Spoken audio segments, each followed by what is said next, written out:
来关心天气，受到强烈大陆冷气团甲辐射降温的影响，今仔日平地上低温伫咧新竹县西，干那3.9度，而且天气乡亲，今仔日暗时啊，阁有另外一波冷气团会到位，所以为下昏到拜一透早，料到以北可能无甲10度，天气真寒，大家都爱穿好少。 透早后环山公路武岭路段就出现塞车，交通大拍夹，因为拄到拜六礼拜，不少民众塞车上山，想要看落雪美景。我们从桃园出发，然后是7点半，然后我们还去台中吃了面，然后才过来。会不会冷？超冷！不会冷。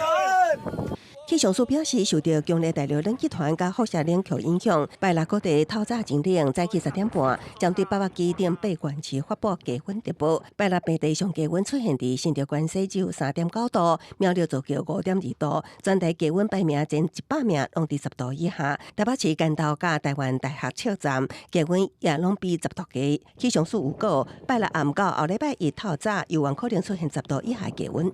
在明天的清晨的话，在 苗栗北跟宜兰还有金门局部地区，还是有机会出现10度以下的低温。天气继续冷，民众也关心，敢是有低温假会当放。根据天然灾害停止上班甲上课作业办法，2016年霸王级寒流来袭的时，桃园宜兰等山区学校因为积雪停班停课，2024年寒流，草山等地学校也因为落雪宣布放假。 劳动部提醒雇主爱采取防护措施，加保障劳工伫低温之下工作的安全。 怎么样去保护劳工在这个寒冷的天气下不要受到冻伤，或是他的这个身体状况要特别受到照顾。气象署表示，拜六日时啊气温有淡薄回升，也毋过暗时阁有一波大陆冷气团入南。